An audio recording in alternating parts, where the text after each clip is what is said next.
Bismillahirrahmanirrahim. Assalamualaikum warahmatullahi wabarakatuh.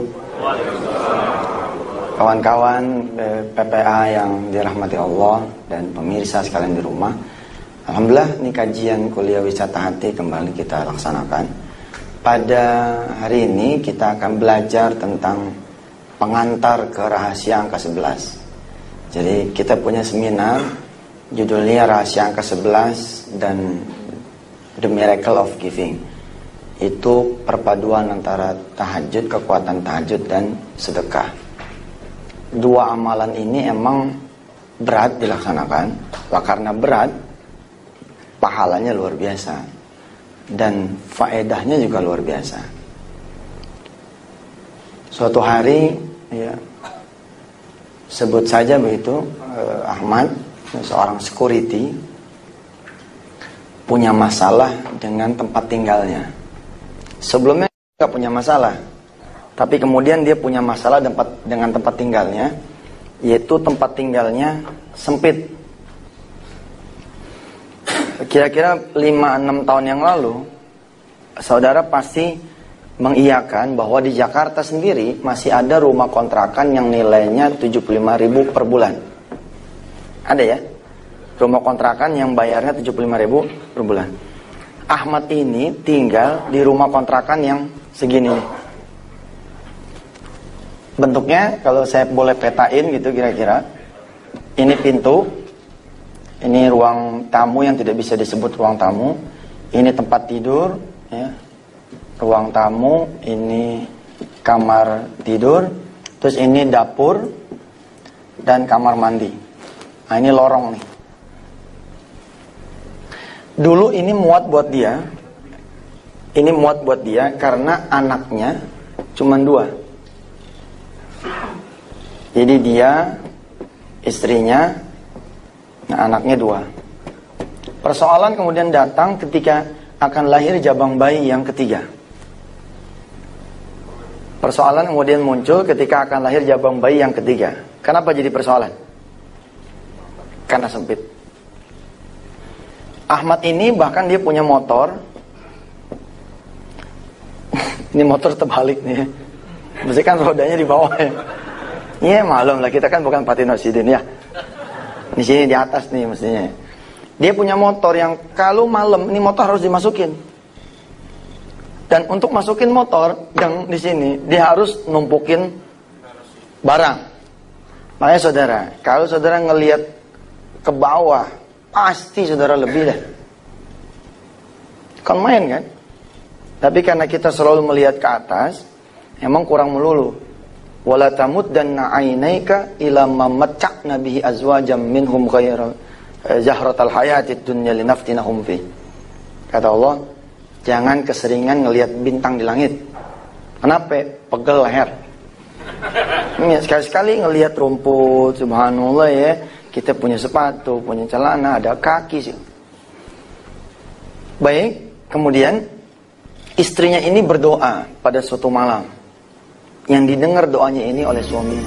Doa ini didengar oleh suaminya dan kemudian dia sama-sama bangun untuk sama-sama sholat tahajud, bermunajat kepada Allah supaya hajatnya ini pindah rumah dari yang 75 sampai ke yang 150.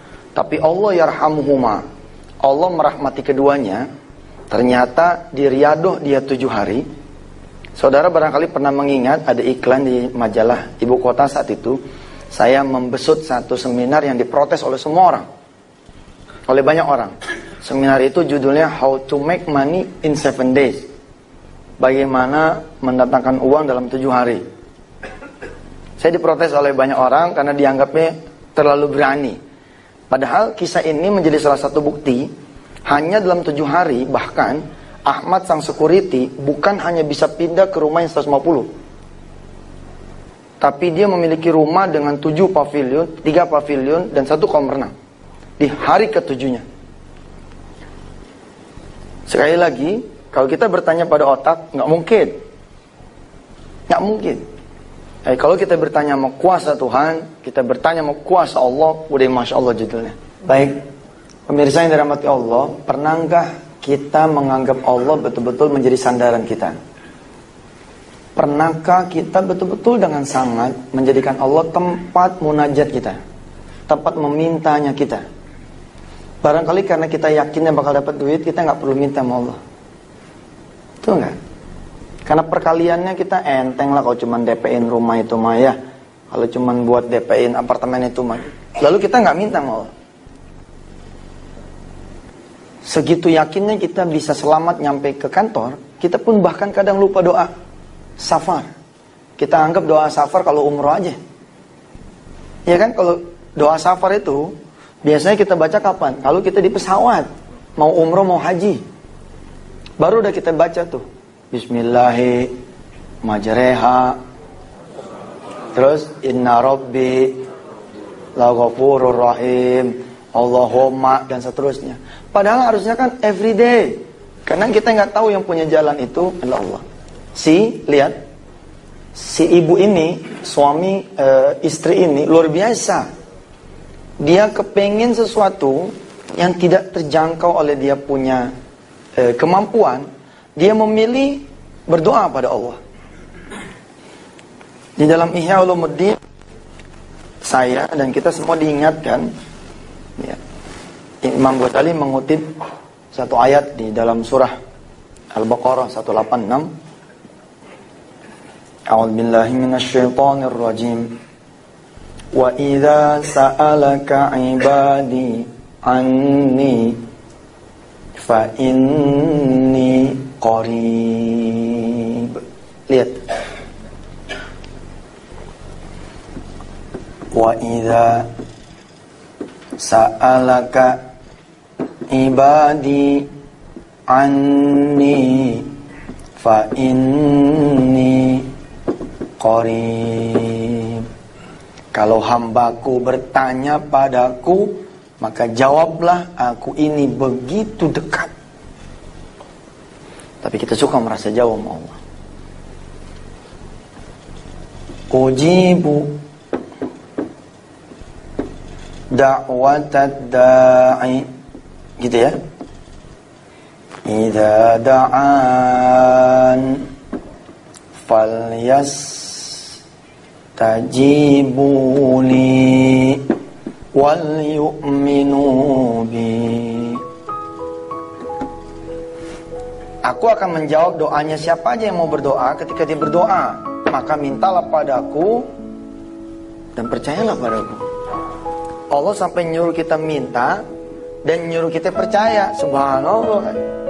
Seolah-olah kayak, ayo dong minta, ayo dong percaya bahwa aku bisa mengabulkan doamu. Seperti begitu. Kitanya aja yang kurang ahal sama Allah kan.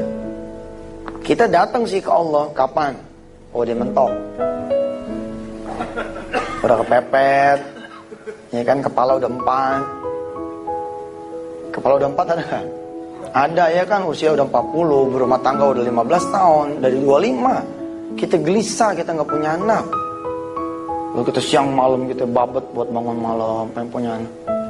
Telat gak sih? Gak ada yang telat kalau ke Allah mah. Cuma kan sayang gitu, waktunya kemana aja selama ini. Harusnya kan dari dulu kita terus-terus ke Allah gitu. Si istri ini, dia mau ke Allah, dia bermunajat pada Allah, ya Allah, berikan saya punya suami rizki supaya saya bisa pindah ke rumah kontrakan yang lebih gede gitu.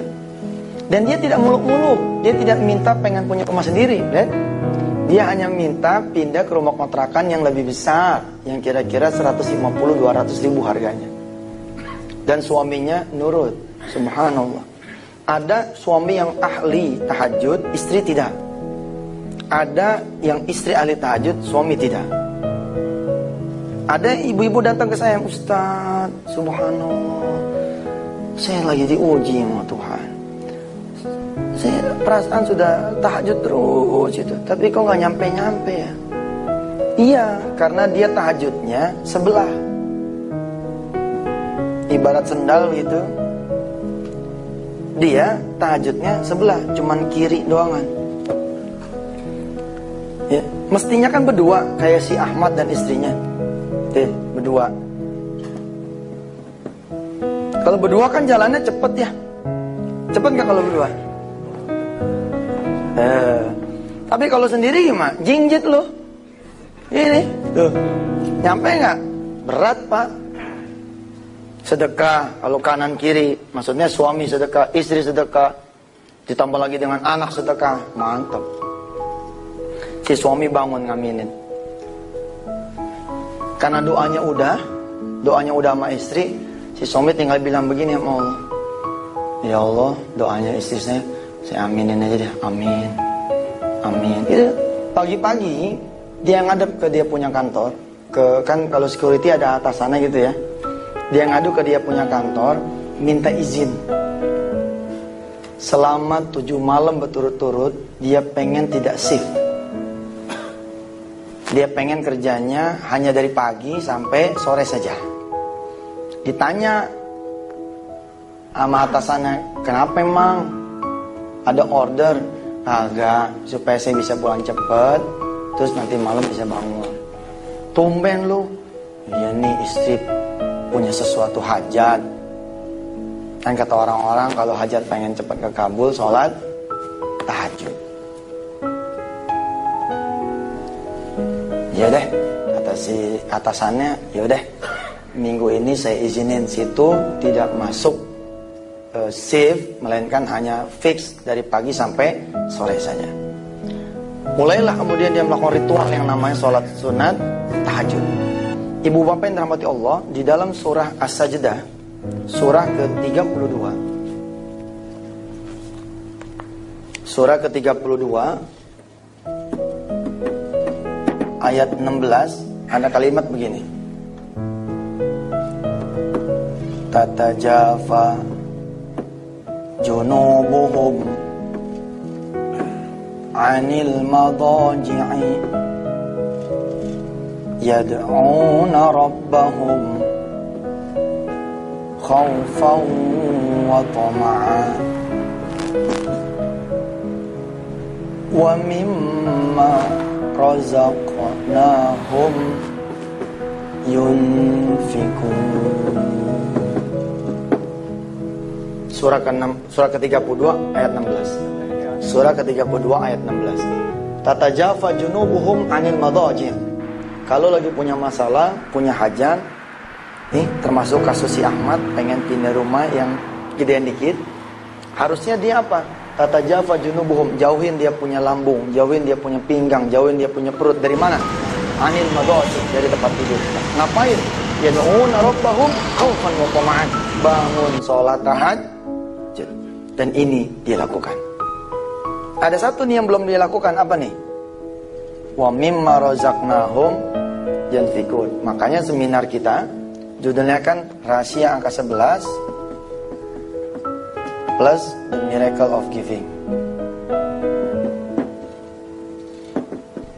Jadi jangan cuma tahajudnya saja, tapi juga sedekah. Supaya rodanya supaya jalan. Nanti Allah yang punya kuasa sama dia, membuat dia menjadi wa mimma razaqnahum yunfikun. Namanya orang susah, Pak, jarang dia untuk mikir sedekah. Jangankan orang susah, iya. Kita aja yang merasa kaya nggak mikir sedekah. Ini sudah menjadi emang umum begitu. Kalau orang susah yang rezekinya kurang, tidak pernah terfikir sama dia wa mimma razaqnahum yunfikun. Diajak sholat duha, ayo dah. Diajak ngaji habis-habisan, ayo dah. Ngerti itu ngaji habis-habisan, ngaji sampai pol. Tapi kira diajak sedekah, waduh, mesti gue dong yang disedekahin. Iya benar begitu. Nah, Allah lah yang kemudian nanti membuat dia wa mimma razaqnahum di hari kelima. Kurang lebihnya begitu. Senin malam bangun kan? Selasa malam bangun, Rabu malam bangun. Doanya apa tuh si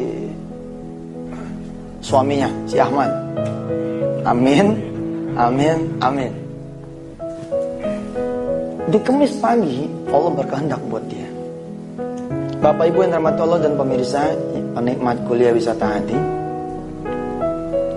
tanda-tanda kita layak mendapat pertolongan Allah. Satu, kalau kita datang ke Allah. Tanda-tanda bahwa Allah menurunkan pertolongan buat kita, kalau Allah menghadirkan kesusahan di depan kita, terus kita close, kita tutup.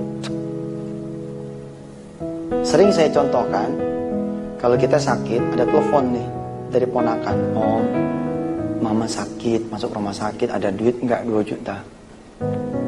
Kita cuma megang duit 2 juta tuh.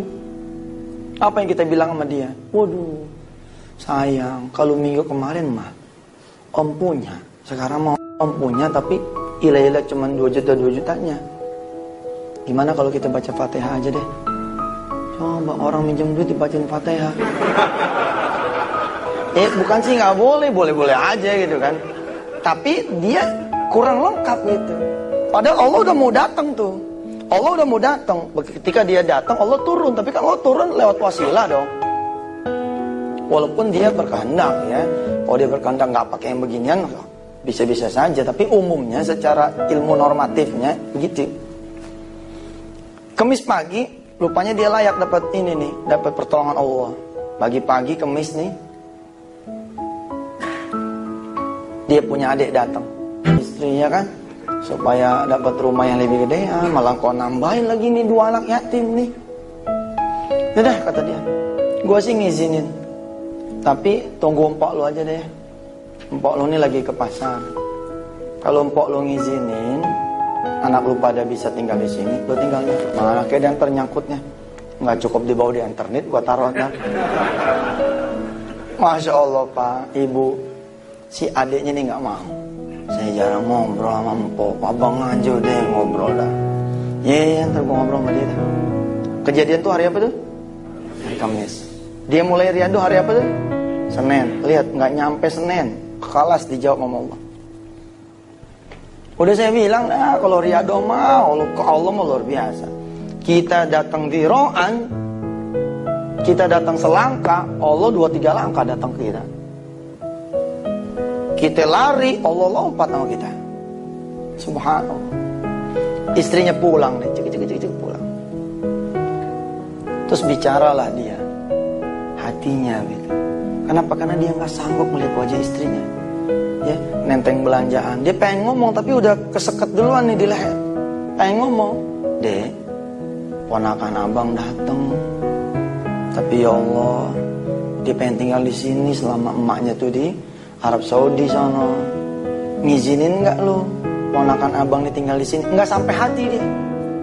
Karena ngeliat mukanya, apalagi barangkali dia nih begitu pulang dia ngomong, Bang, ini kita udah 3-4 hari ini tahajud. Mudah-mudahan dia doa kita dikabul. Wah, makin susah tuh. Ngomongnya makin. Di dalam kekuatan doa, kita jarang ngincer waktu. Paham gak kalimat saya? Jarang ngincer waktu. Padahal disebut oleh Imam Ghazali begini. Ayyatarafada li du'aihi al-awqata syarifata kayaumi arafata minas sunnah minas sanah wa ramadhana minal ashhur wa yaumal jum'ah wa yaumil jum'ah minal usbu' wa waqti sahri min sa'atil lail. Hendaklah kalian mengincar waktu-waktu yang mustajab untuk berdoa. Waktu saya susah dulu, saya punya ibu ngomong begini, Sob, tungguin no asar. Tungguin asar. Kita nanya sama beliau, kenapa asar ditungguin? Habis asar lo baca no. Ya. Lo baca no habis asar ya, surah apa kedah yang kira-kira bisa nganterin situ sama redonya Allah. Kalau buat kesulitan mah doa habis asar mantep banget. Tuh jarang kita ngincer tuh. Kalau bisa kata Imam Ghazali, ngincerlah wa waqti sahri min sa'atil lail diantaranya. Waktu sahur untuk berdoa. Nah si suami, pemirsa, dan sahabat-sahabat PPA yang dirahmati Allah, serta jamaah kajian wisata hati. Si suami memilih, ntar aja deh ngomongnya pas bangun. Terus kita bilang sama Allah, ya Allah kita jagain nih titipanmu. Tolong jagain motor saya ya. Kalau sampai hilang motor kita, kita ngadu aja sama Allah. Kalau kita jagain titipannya sih, masa titipan kita hilang gitu kan. Akhirnya Masya Allah ibu yang dirahmati Allah, terjadi nih sesuatu yang tidak pernah terfikirkan oleh kita barangkali. Anda ingat saya bercerita tadi ada lorong di sini. Di sini ada lemari ini. Lemari ini dibongkar sama dia. Dibongkar lalu dibikinin rak-rak sehingga lorong ini kosong. Paham? Sehingga kata istri dan suami ini, dah biarin tuh 2 ponakan tidur di sini. Jadi motor tetap aman masuk, dia tetap bisa tidur di sini. Subhanallah. Sebuah niatan dan perilaku yang mengagumkan yang belum tentu kita mau. Dan belum tentu kita bisa gitu. Bukan saja belum tentu kita mau, tapi belum tentu kita bisa. Pagi-pagi Jumat itu dia datang ke rumah adiknya. Apa dia bilang? Empok lu udah setuju noh? Boleh dah. Kan kalau kita buka sekolah ada free trial ya. Nah ini ada free trial juga nih. Home free trial kira-kira gitu. Jajal lagi nanti Senin lu bawa anak lu masuk sono rumah. Sebelum lu ke Surabaya.